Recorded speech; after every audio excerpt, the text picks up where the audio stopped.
acting as the moderator for Father Patrick. I'm just going to introduce him briefly so he can get started right away. This is the session for Father Patrick Cardine. He is a priest at St. Patrick's Orthodox Church in Bealton, Virginia. I am personally glad that he's here because he is one of the few sort of fellow Western Rite contacts that I know. It's a small world within the Orthodox community. His church is a Western Rite parish in Bealton, and I'm at a small Western Rite parish here in Atlanta, and so we've had the opportunity to use that as an excuse to talk a little bit. So I've gotten to know Father Patrick over the last year. I'm sorry? Yeah? What? I don't know what Western Rite is. Western Rite is fully Orthodox. It just means that we worship and live by traditional Western Christian traditions as opposed to Eastern Christian traditions. So Father Patrick is a fully Orthodox Christian and fully Orthodox priest. He runs the administers the Western Rite website for the Antiochian Archdiocese, and he is, I think you said you've been a priest since... Orthodox priest since 2006. I was been in pastoral ministry since 1986. Okay, so convert to the Orthodox faith, also like me, so kindred spirits. I've gotten to know him and know his heart and know his shtick now that I was in the last thing, and I can assure you that it's good stuff and definitely something I needed to hear. So I'm confident you'll be blessed by it. So with no further ado, Father Patrick. Thank you.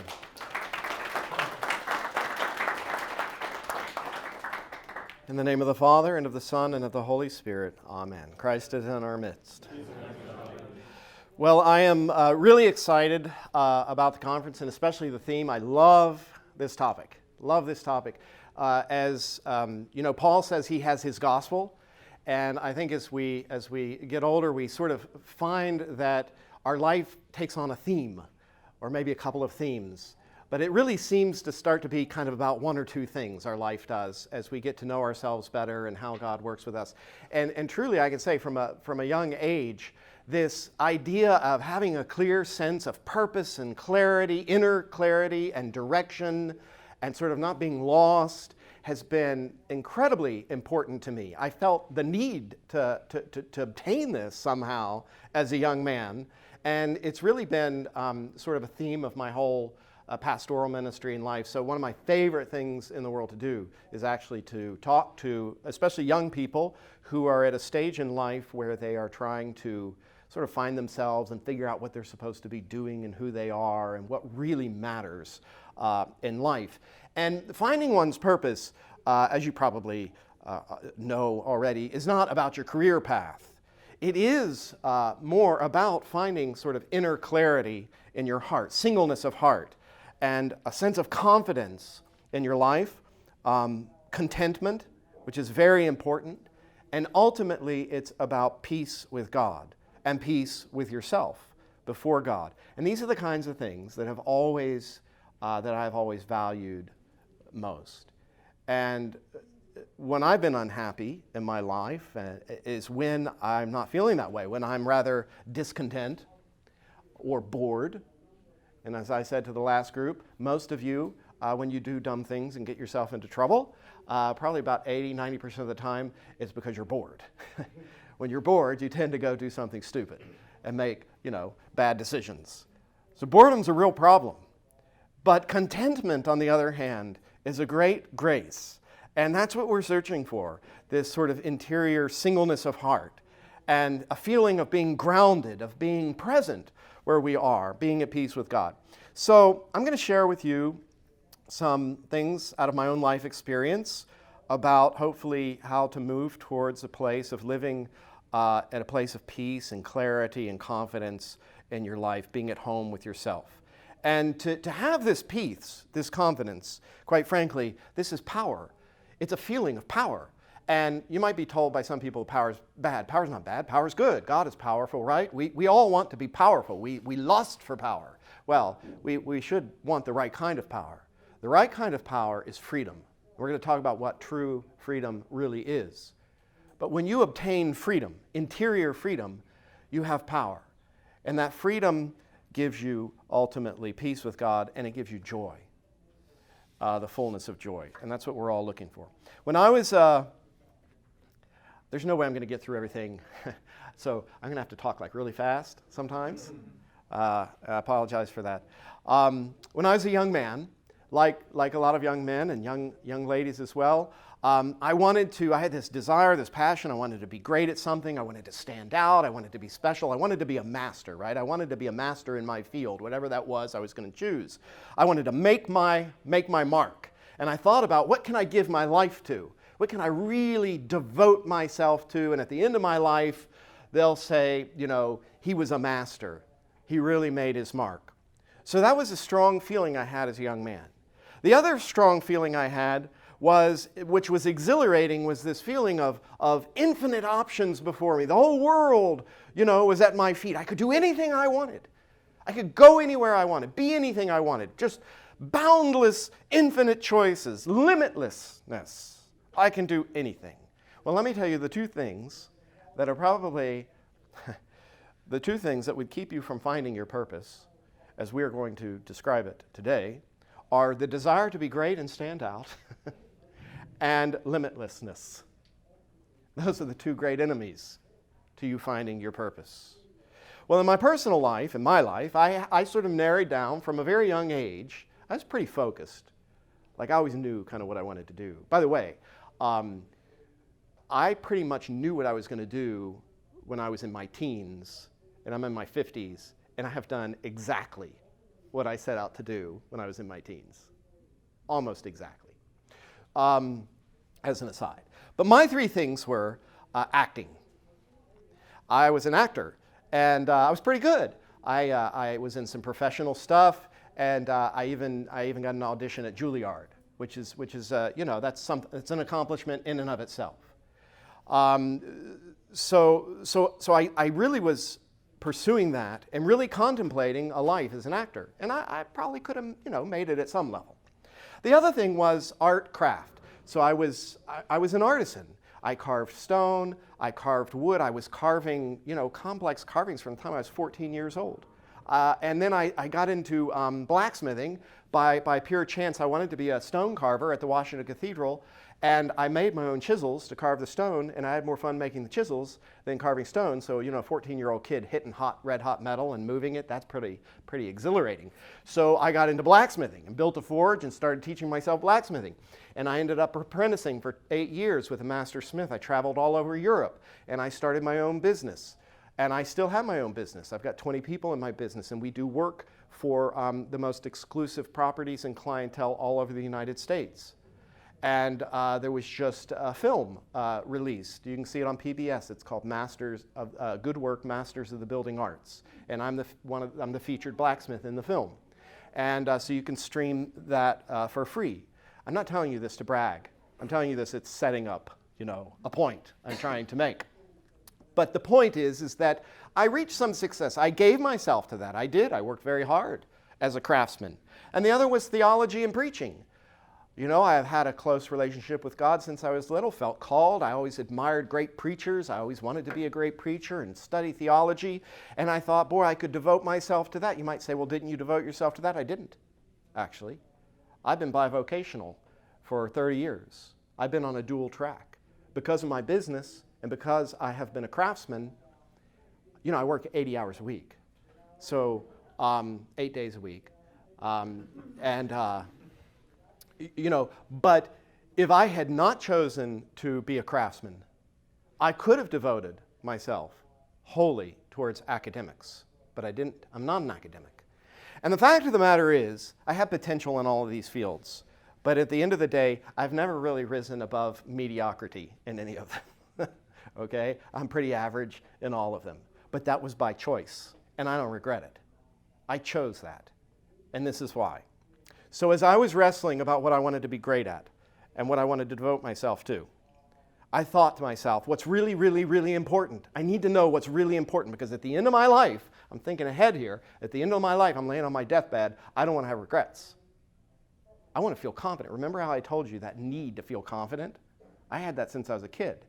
I want to feel confident that I can put my full weight When the troubles come, when the winds and trials come in life, I want to know that I've chosen wisely and that I can devote myself to something, that there can be some controlling factor in my life that is an anchor. It's a plumb line, that I won't question. And what can that be? Well, it's not acting. It's not blacksmithing. It's not even studying academics or theology or even being a great preacher. What can it be? And I made a decision as a young man. I read the scriptures and I read about how Abraham was the friend of God. And I thought, that's it. That's what I want to be. I want to be God's best friend. That's what I wanted to do. So I decided as a young man, that's what would control my life. I would be God's best friend.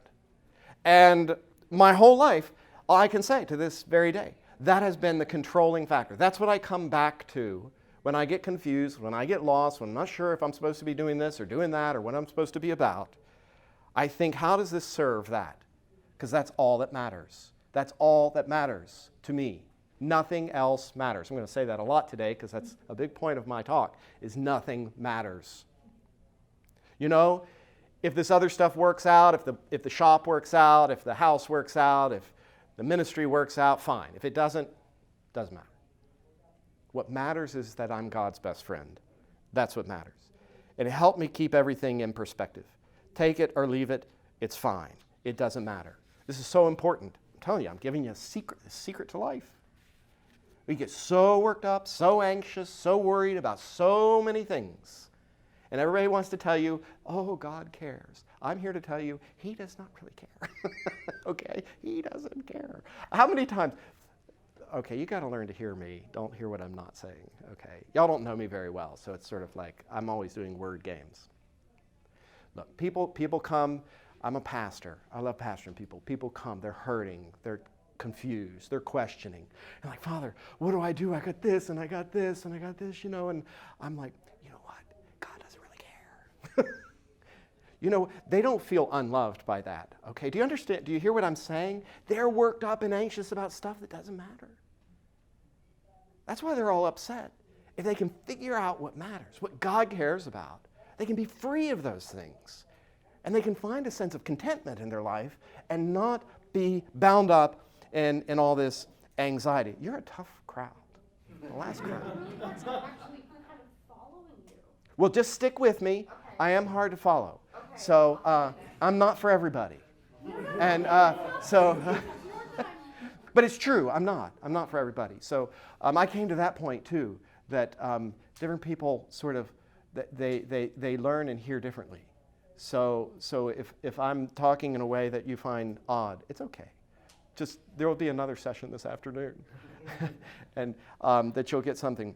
But we'll keep going. So let me tell you a story. The thing is about keeping life in perspective and find out in life what really counts and what really matters. And when you find yourself getting all worked up and anxious about certain things, very often it really doesn't matter. Let me tell you, you might be, am I supposed to be a surgeon, a transplant surgeon, or a barista at Starbucks? What do you think my answer is? It really doesn't matter. I mean, yeah, okay, it matters on some level, maybe, kind of, sort of, but in the grand scheme of things, it doesn't matter. That's not what matters. The point is if you pay attention what does matter, which I'm going to tell you in a few minutes, God will make that clear. God will work all that kind of stuff out. That's not the kind of stuff you need to be stressed about. So my son-in-law is, he just finished med school. He's top of his class, amazing guy, just normal, down to earth, smart, pious, humble, just a great guy. Finished, could have gone anywhere. He could have gone to Johns Hopkins, probably. Top school in the world. And, for his residency. And, he's wrestling, and he feels like for him, this is a vocation. He feels called to this. He's going to alleviate suffering. He's going to help people. He's going to do this great work. And he probably will be some great hotshot surgeon someday. He really was, top. And but as he was wrestling through his decision, he decided to go to GW in DC. Because he didn't want to go to GW. He went there because his whole life and his family, my daughter and their kid, is centered around our church community. That is number one priority in his life. That's what matters for him. And he made a big, huge life decision based on that. We've had a lot of people in our parish make major life decisions based on their community, their Christian community. We're in church all the time. I've had people turn down jobs. I've had people alter their, they were going to move to, wherever, and they decided not to move after they retired because this is where their life was. This is where they met Christ. They received Christ here we receive Christ in a context of people. The sacrament is not like it's not like a franchise. It's not like you can get a hamburger at any McDonald's in the country and it's the same hamburger. We think of the sacrament in that way. There is an element where that's true, but it's not really true. We receive Christ. You are Christ to me. And if I'm going to church with you 3 or 4 times a week, and we're getting irritated with each other, we're laughing together, we're helping, crying together, we're praying for one another, we're living out our Christian lives together as a community, you are Christ to me. And we're going to talk a little bit about stability of community in place and being planted and rooted. So that was his chief value. And so he decided he was going to stay put.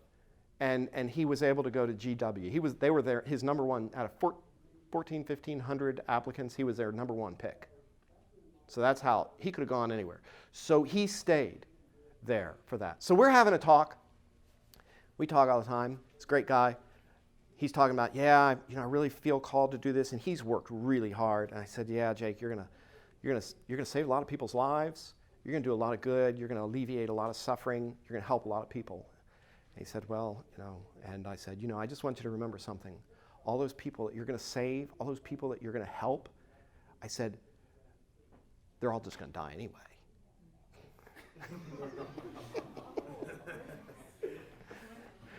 And he's like, yeah, I guess that's true. Everybody dies. Did you ever see the movie? What's that movie with the dead people? Oh, it's a great scene in there. Everybody dies. The point is, oh my gosh, you're a hard crowd.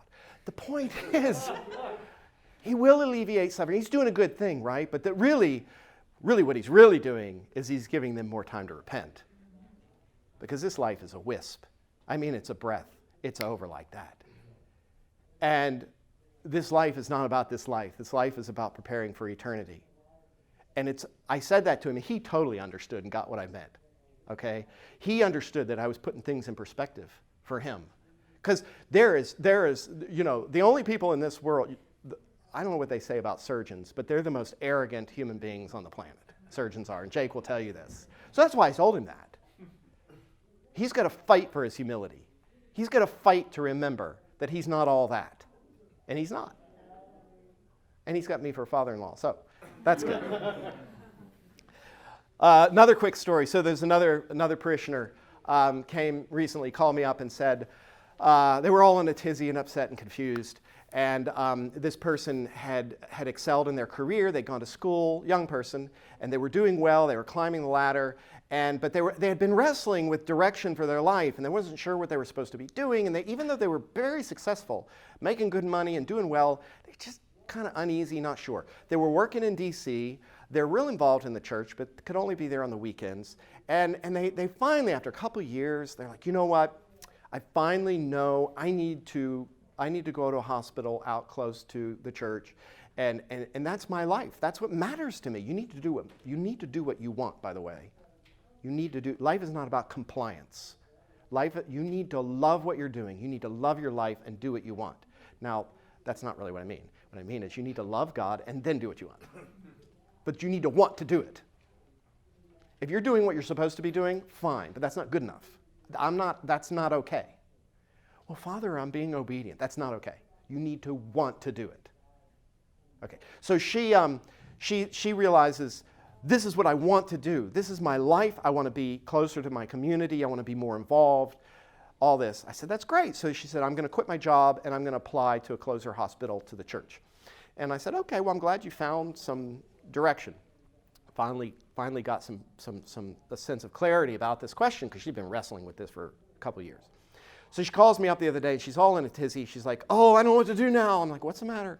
She said, well, I went in and gave my notice, and my boss said, what are you doing? Are you crazy? Have you lost your mind?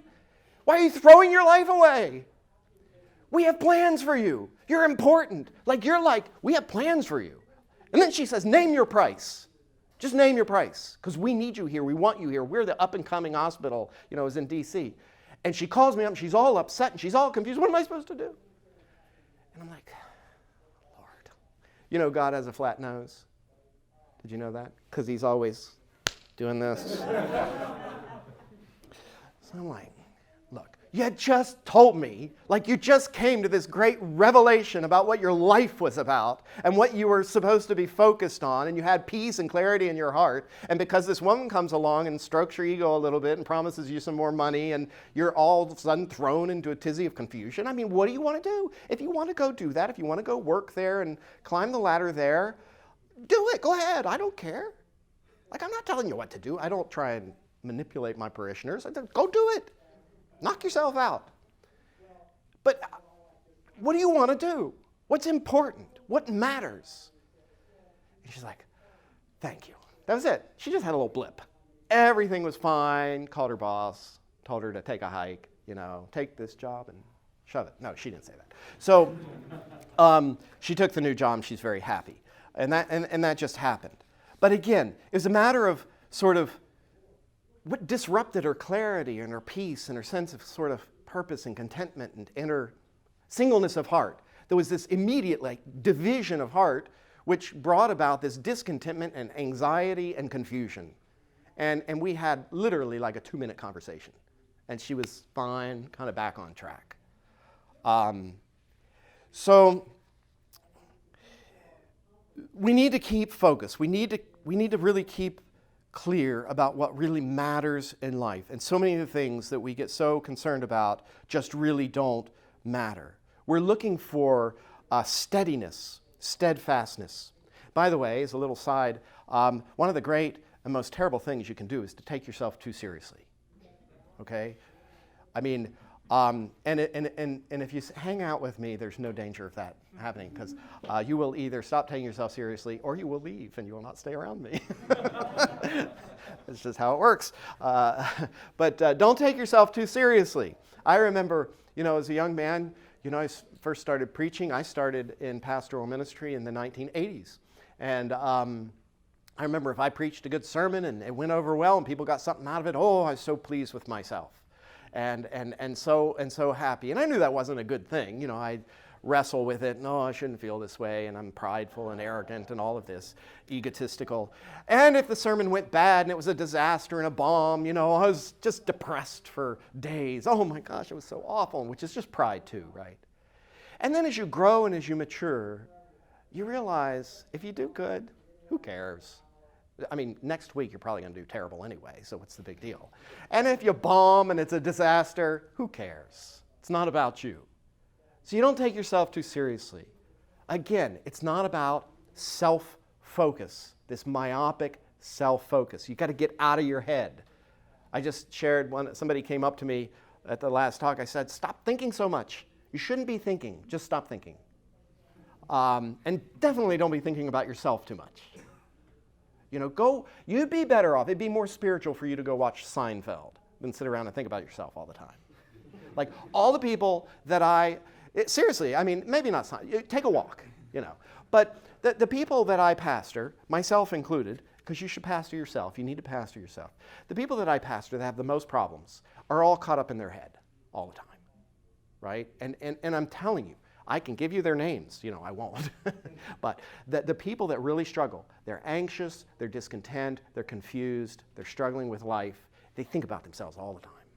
And they're caught up in their heads a lot. And a lot of us are like that. A lot of us struggle with that. So let's do a little theology real quick. And I got to go fast, I'm just trying to cram so much stuff in here. So we're going to do, metaphysical theology in 80 seconds. Okay. So your purpose, I'm going to tell you what your purpose is. Your purpose is to be like God, right? Father Stephen said your purpose is to be brought into union with God. Same thing. Your purpose is to be like God. What is God like? God is perfect. What does that mean that God is perfect? God is absolute, immutable, and free. All right? God is absolute, immutable, and free. God is not what or who he is for a reason. There's no reason in God. God's not who he is or what he is for a reason. He just is, right? He is the supernal being. He is beyond being. And he is beautiful, and he is good, and he is overflowing with joy. Isn't that wonderful? That's what you were created for, nothing other than joy. That's why you exist. God is immutable. Let's just talk about that for a minute. What does it mean that God is immutable? He's absolute and immutable. There's no shifting or changing in God. God does not change. He is constant. In scriptural language, when the Bible says that God is holy, righteous, just, when he is just, think this. Don't think about legalism or morality. Think he is just the way he is. He is justified, meaning you are brought in line with being like God. Holy, by the way, means he is the ultimate other. He's not this, he's not that, he's not the other thing. God is just, he's righteous, he's faithful, he's true, he's everlasting, he's steadfast, a rock. He doesn't lie, he's the truth, he is the unshifting ground of reality. God is non-contingent. He doesn't exist contingent on any other thing. He is uncreated. All of that to say, God is, and remember this word, it's the important word we're going to focus on, God is stable. God is stable. Because God is immutable, all of these things, unchanging, because of this, God is free. We say God is free. His freedom is as a result of his immutability. What is he free from? He's free from the possibility of being anything other than he is. He's free from not being, because he is. I'm sounding a little Irish now, aren't I? God's freedom is not a freedom of choice. God's freedom is the freedom from not being. He's free from the possibility of not being who and what he is. Like, can God make a rock so big that he can't lift it? That's a really easy answer. No, because he's God. Could Jesus sin? No, because he's God. These are not difficult questions. They're only difficult because we make them difficult. We, on the other hand, are not perfect. Why are we not perfect? We're not perfect because we're not immutable. And we're not free. We're not immutable and we're not free. We're not immutable and we're not free because, for two reasons. Sin is one, obvious one, but also apart from sin, just by nature. By nature, we're created. We came into being. And by the sheer fact that we came into being, our life is the very context of our existence is mutability. We went from non-being into being. Our whole life is in flux. We're constantly changing. We're on a continuum. We're either growing towards God or we're moving away from God. If we're moving towards God, we are becoming. We are moving towards the fullness of being, of sharing in God's being. If we're moving away from God, we're moving towards non-existence, non-being, which we say colloquially in the scriptures, death, hell, and darkness. So we're in constant flux. So we are essentially, by nature, not just because of sin, but by nature, we are unstable while God is stable. We're also really not free, even though we have the freedom of choice. We hear this in Orthodoxy all the time, how much importance we place on the human will. We're made in the image of God. We have the freedom to either love or not love God. That's the freedom of personal choice, which is very important because force is alien to love. We have to have that freedom for there to be real love, right? But even though we have freedom of choice, doesn't mean you're really free. You're not, because you could choose poorly. You could choose poorly and end up dying, going into non-existence, into hell. So what kind of a freedom is that? Well, it's a very limited freedom. It's not true freedom. Remember, true freedom is the impossibility of not loving God. That's what you're aiming for. And that is absolute stability. As long as you still have the possibility of not loving God, you're not truly free. Augustine said it this way: the first freedom of the will is the ability not to sin. That's where we all live now. The final freedom, that's when we have a true union with God, is the inability to sin. So our goal Our whole life's goal is to become so attached to God, so attached to the good, the attainment of the good, that we find this rock-solid, steadfast, faithful, consistent stability in our lives. That's true freedom. True freedom is when we're freed from the choice, when you no longer have to make a choice. You get up in the morning, how many times are you going to hit the snooze button? Okay? That's not freedom, friends. It's when you get up in the morning, you don't even think about it. You just get up. It's unfathomable that you would even hit the snooze button. That's when you're free. When you don't have that choice anymore. Whether you're going to say your morning prayers or not. Whether you're wrestling with that. Oh, I don't feel like it today. I'll do it later. I want to, That's not freedom. Freedom is when you are living in a place of stability and consistency in your life. When you have subjugated yourself to the good. Okay, so given what I have just shared, how important is faithfulness, consistency, perseverance, discipline, and stability? So that, I want to pay careful attention to that idea of stability, because God's perfection and our potential perfection can be said to consist in our stability of life. And this virtue is what brings us to St. Benedict. And we don't have time just briefly touching on St. Benedict, but I encourage you to go study his rule and read about him, because Benedictine spirituality is so powerfully informative for us in our day, and it's very accessible to lay people living in the world. St. Simeon the Stylite is awesome, but I doubt many of you are going to go spend the next 40 years on top of a pole. He can inspire you in some ways. But St. Benedict is, quite frankly, more approachable. And he's not calling for heroics. He's calling for moderation and balance in the spiritual life. And for, above all, stability. There's a very unique vow in Benedictine monasticism. This is unique to the Benedictines. They take a vow of obedience, conversario, daily conversion, and stability. They take a vow of stability. And that means that they commit to a particular monastery. They enter that monastery for life. They commit to that place, that enclosure, and those people. They're committed to a certain place and a certain people. That's their outward stability. And then there is the whole monastic rule in life. There's the inner stability, which we're going to talk about. And we need to have both. I'm not saying just because you have outward stability means God's never going to move you, or you're never going to, move somewhere.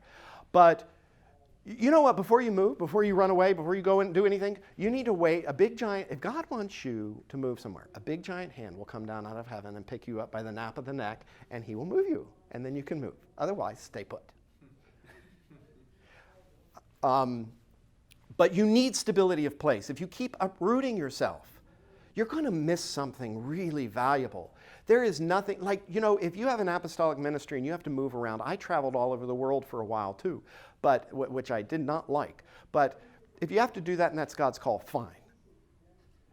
But you're going to miss something. If you can spend 30, 40, 50, 60 years in the same place with the same people, there's nothing you can do in life that will do what that will do for you.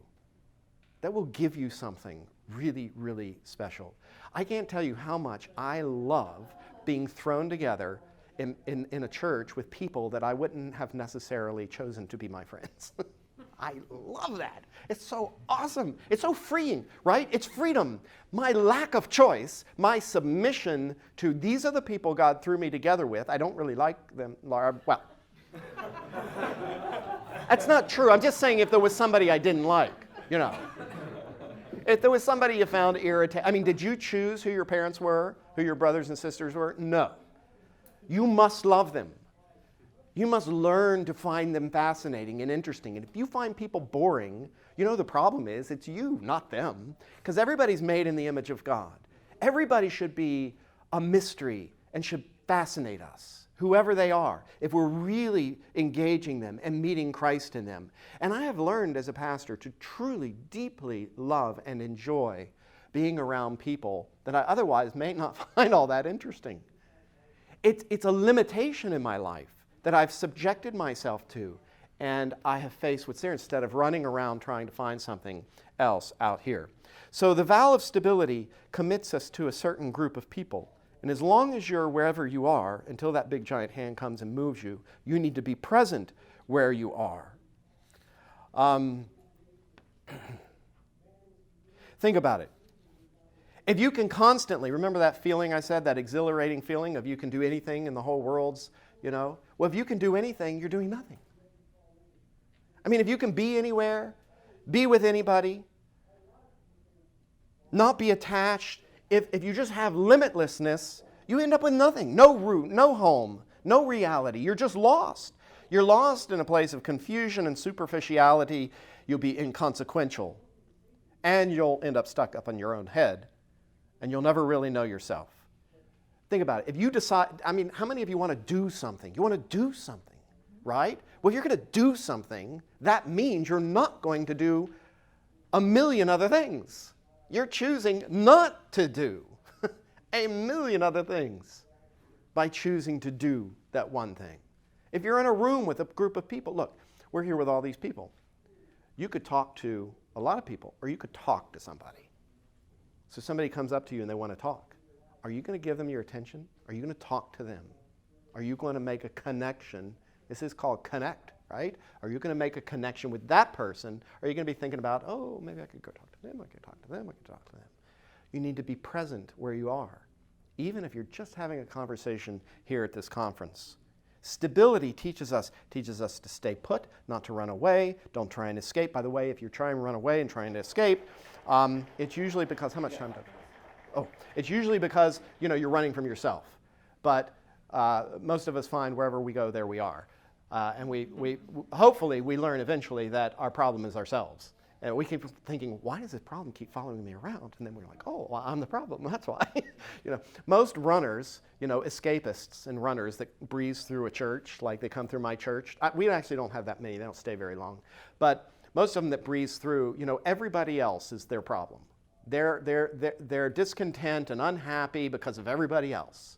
And the people that come through my parish that are like that are typically the most psychologically, emotionally, spiritually disturbed ones. And they need to stay put more than anybody. But they haven't come to a place of being willing to deal with themselves. And so they just run off to the next place. The Father's taught us, stay in your cell, and if you can't find him there, you will not find him anywhere. Everybody here is looking for intimacy with Jesus Christ. That's what we want. That's what we thirst for. And I'm telling you, he's not out there.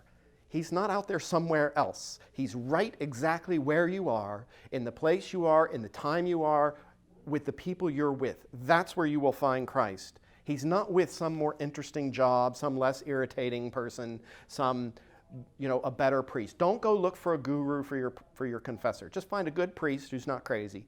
And, like average. Shoot for average. Just find a good average priest who's not crazy. You don't need a guru. You're probably better off without one. You need to stand still and listen. If you're moving around and uprooted, you'll never take roots and hear. I got to skip.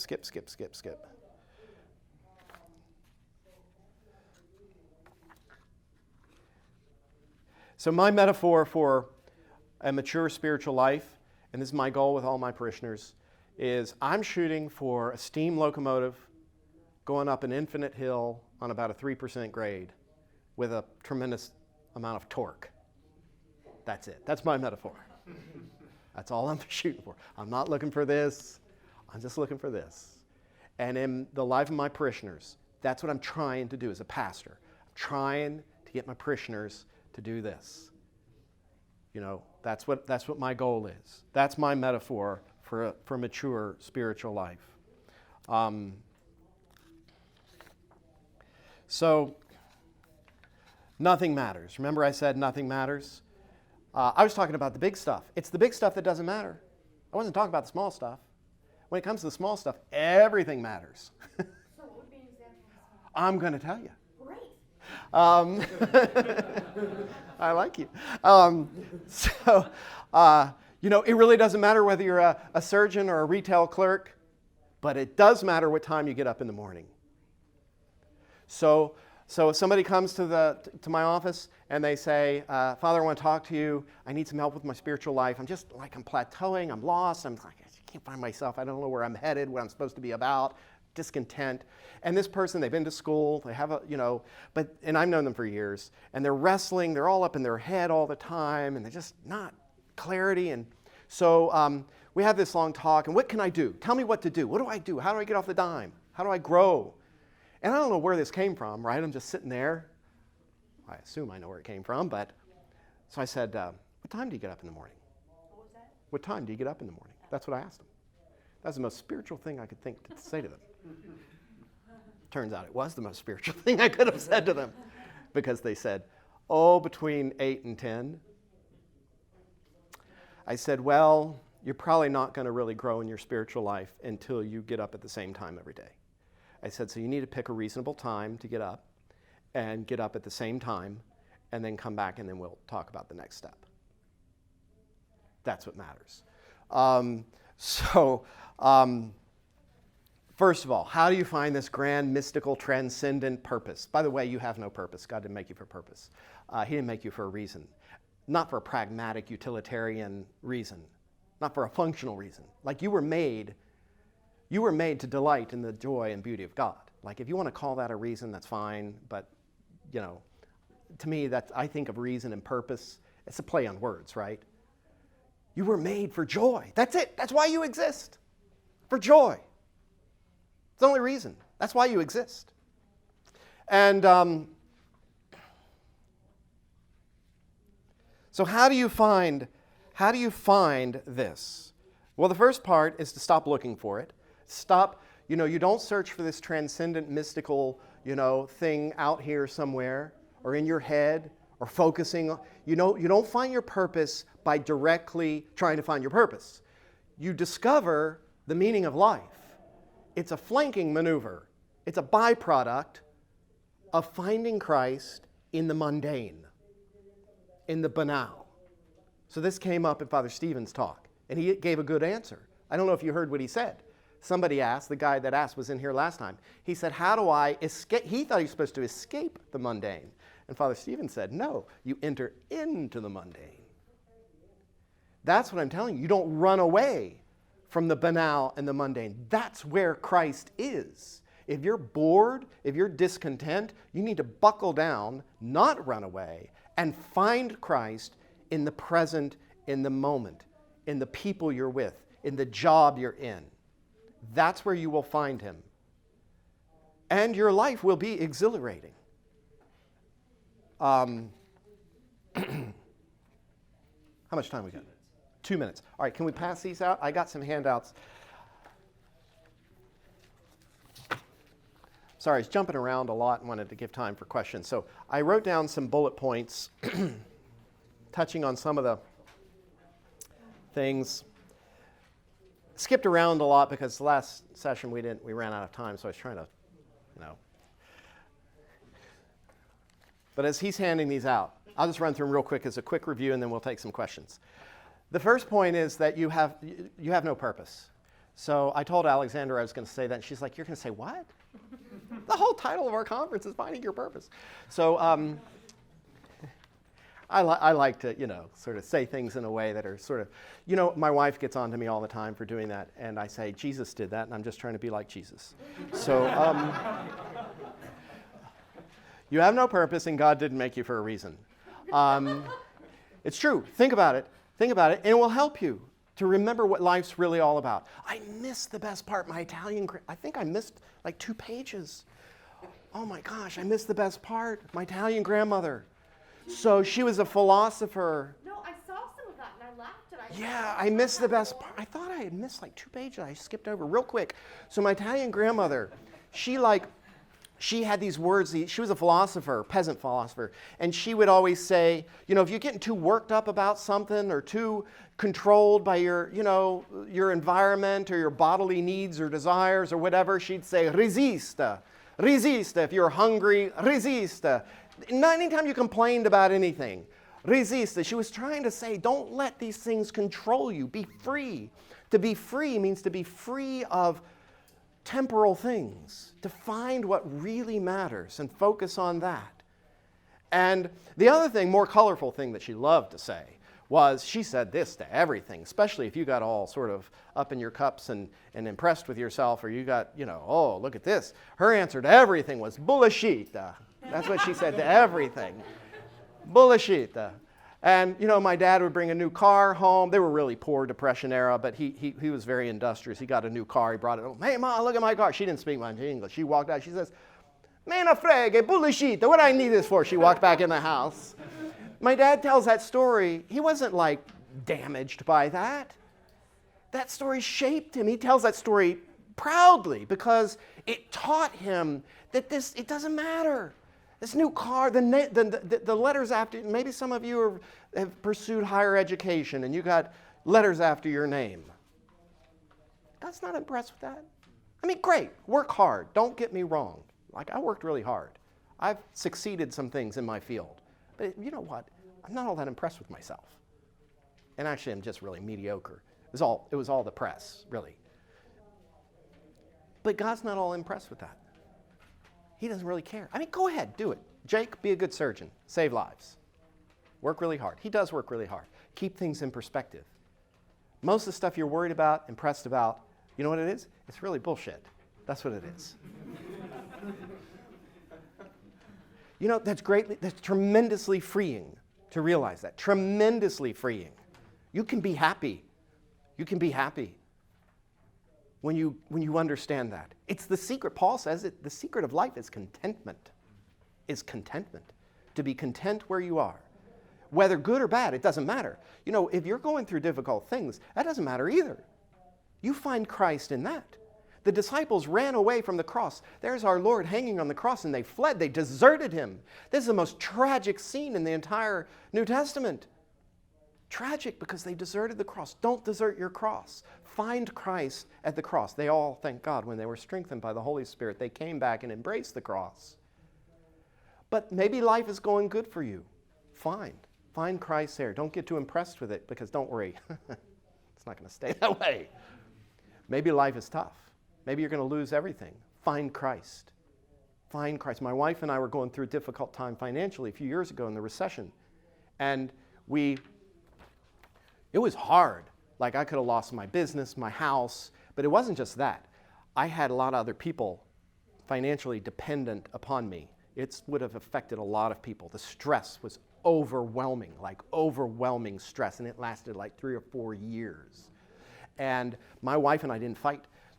We'd snap at each other because, the stress, financial thing in a couple. So we'd start to snap and we'd be like, what are we doing? We're on the same team here. We're on the same side. We cannot turn on each other. We're working this out together. So we were good. We didn't fight. It drew us closer together.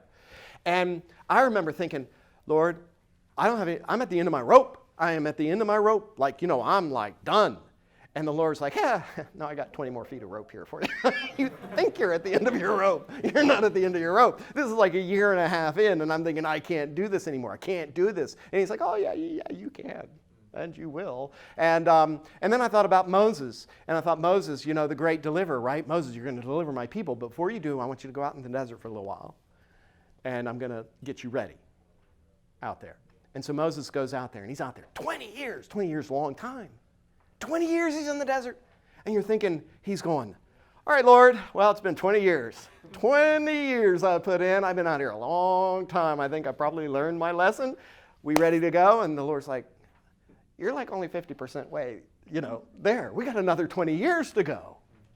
We got another 20 years to go. So I thought about that.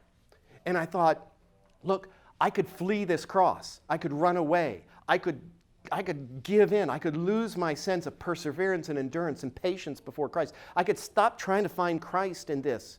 Or I could hunker down and settle in. And so that's what I did. So 1.5 years, 2 years into this great crisis of stress and anxiety, it's miserable. That's what I did. And I remember sitting there at the dinner table one night, and Carrie's there, the woman, I call her the woman. And so the woman is there. And I'm like, you know what? Something weird's going on with me. I'm like, I'm past a tipping point with this thing, with this financial crisis. like I passed a tipping point. I know this is going to sound really weird, and I'm not masochistic or anything, but I'm like gotten to the point where I have found Christ in the midst of this, and I so trust him, and I realize that it doesn't matter. Like if we lose a house, who cares?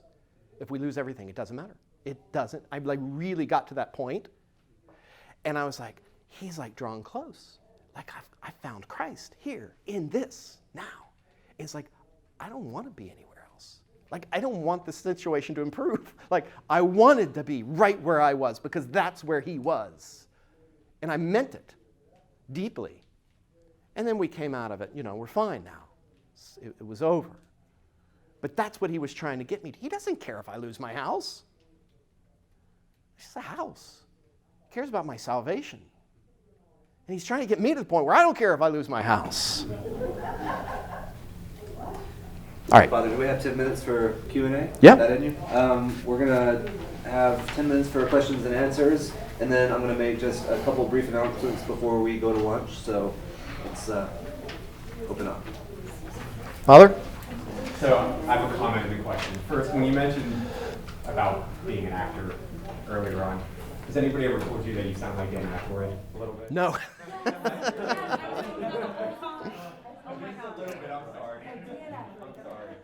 He's a great actor. So. My sisters used to think I was like Tom Hanks. They used to say Tom Hanks. Yeah. The other thing that I thought might add a little bit to it is when you were talking about stability and existing and all that. Really we see that in the name of God himself, on the Greek word, the one who exists.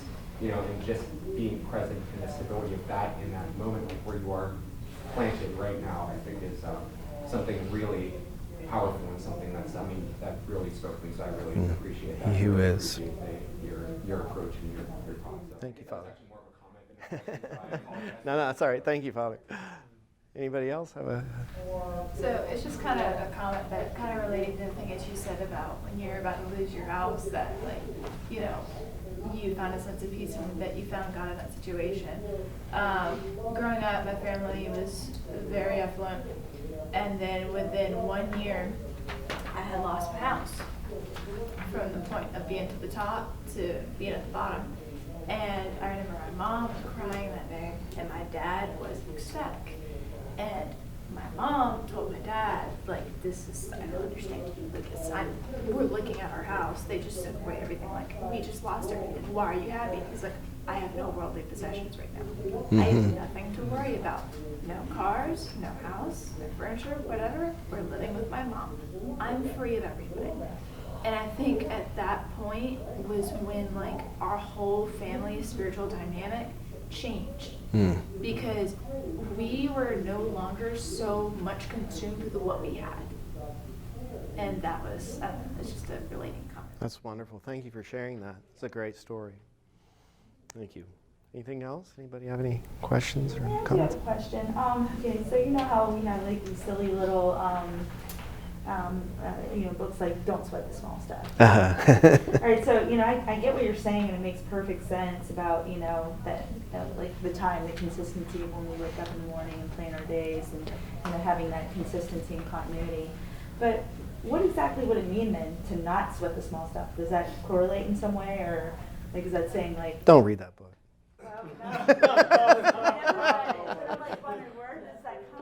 I'm kidding.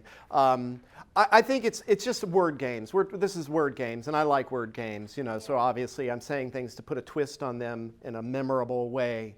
You could just as easily flip what I'm saying and say the small stuff is, I'm just flipping what's small and what's big. The big stuff is making a connection with Christ. And you make a connection. You're not going to make a connection with Christ if you get up in the morning and jump on Facebook. Or if you don't get up in the morning. So getting up in the morning is maybe a small thing, but it's the door to the big thing. And that's where we don't make the connection sometimes. You had said at the beginning that obedience doesn't matter, but then I feel like... Oh, I never said that. Obedience is everything. That's what it sounded like you said. I'm sure. I feel like it was something very similar to that then. What did I say? Let me clarify. Oh, dear. Horrors. I didn't mean it if I said it. Obedience is everything. like even if I've been told like, so like getting up in the morning at the right time, like at a certain time, and doing your morning prayers, like all those things, even if you don't feel like the love in your heart maybe at that time, but if you're just making yourself do it, like eventually it'll come. Yes, so good point. So I love, that's true. But this is a little tricky, okay? So it's better to follow the rule even if you're not, kind of like if it's plowing granite. But it's not enough to follow it and just have no connection like indefinitely. If you're not connecting, there's a reason, and you've got to kind of work with your priest and yourself and to figure out what the reason is. Because you do need to make a connection. But part of the problem is that we're oftentimes looking for an emotional connection in the froth, in the upper frothy part of our emotions. That doesn't matter. That's completely inconsequential. In fact, I prefer my prayer life when I'm not in that place. This is another great secret. Like, I didn't feel that way when I was younger. I felt that way after I've learned that. This is a secret that I've learned. So somebody asked in the last class, how do you motivate yourself to do what you're supposed to do, to follow your rule and do all these things? I said, don't do what you do according to motivation. Don't be motivated. Like, don't look for any motivation. I much prefer, I gain tremendous spiritual sort of satisfaction. I'm talking about deeper down, sense of fulfillment and like strength, and when I do things when I don't feel like doing them. And when you learn that, like, it becomes exhilarating. Like, you want to be obedient in that way. And when I'm feeling sort of emotionally elated, I actually gotten to the point where I try and like get rid of it almost, because I want to develop a sense, because it's not healthy to steadiness, faithfulness, and discipline, actually. Can you maybe give a practical example of one of those things that you do when you're not motivated? Well, daily prayer. I mean, I say my daily prayers every day. We have lauds at our church at 5:45 every morning, Monday through Friday, and on Friday at 7, and on Saturday at 8. And I just get up and go. And I remember for years, I mean, it was a wrestle. It was a crapshoot whether I was going to actually get up and go or not, And some months I'd be good for a few months, and then it'd be off, and then, and the longer you do it, the more it becomes a part of your life, and it's just unfathomable that you just don't think about not doing it. You just do it. Like, for me, this is so banal that it's hard for me to even think to bring it up, but it might not be for you guys. Like just showing up at liturgy on Sunday. Like, I don't miss church. I've never missed church since I was born, from my mother's womb. And this was instilled in me. I'm like in shock at how many people, sorry, I'm not trying to offend anybody, but like how many people like there could be something that would come up on a Sunday and they wouldn't go to church. I miss church maybe once a year, if we go on vacation over a Sunday. And that's just sacrosanct. We pay our tithes. We just pay our tithes. I mean, that's like the 8th sacrament. I grew up Baptist. That was the only sacrament. You paid your tithes. Right. I'm in church on Sunday. I say my morning prayers. I pay my tithes. But I wasn't always this, and I'm still I'm not saying I don't. I fall, I struggle. I have to, but I'm saying as I've gotten older, it does get better. You just don't give up. Don't give up. It's hard. It's a lifetime, but you will get more consistent in your life. And as you get more consistent, what I'm sharing with you is not theoretical. I'm telling you from my own life, my own experience, what I have experienced. I've gone from a life like this, very emotional, up and down, on fire for God, and then just bored and everything, to really developing a more steady, stable life. And what this life looks like is a deep sense of contentment and peace and joy that enables you to face everything that you need to face.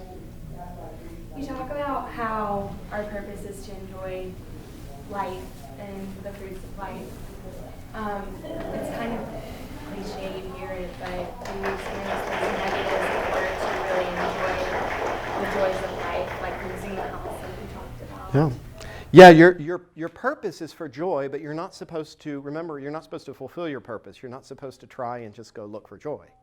You find joy through finding Christ in whatever time, place, people he has you in. And sometimes, and a lot of times, that's a cross. it's actually a suffering. Not always. There are other times when it's, fun. But a lot of times it's a cross.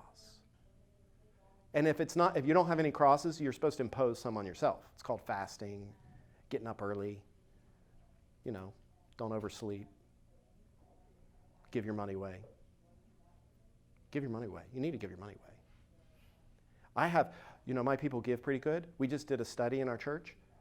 We have a lot of young people in our church, and they're very pious, very pious. We've had dozens and dozens and dozens of young people come through our church. We've lost 2. When I say lost them, they're not coming to church. That's it. They all come to church, and they're all pious. But they haven't been giving their money, by the way, so I'm going to take it out on you. For your priest's sake. I don't know whether they're caught between childhood and adulthood, but they're not thinking that their tithes and giving, they're not responsible for this yet. I don't know maybe when they tip 40, they're supposed to start giving, but that's not how it works. So you're out working, you need to be generous and give. That's a big part of your spirituality. Big part, namely God gave his son, sort of that's the essence of God's love is that he gave his son. I don't know why I got into that. Wasn't planning on saying that, but maybe you needed to hear it. Anything other? We done? Or I think that's all the time we have. So. Thank you very much.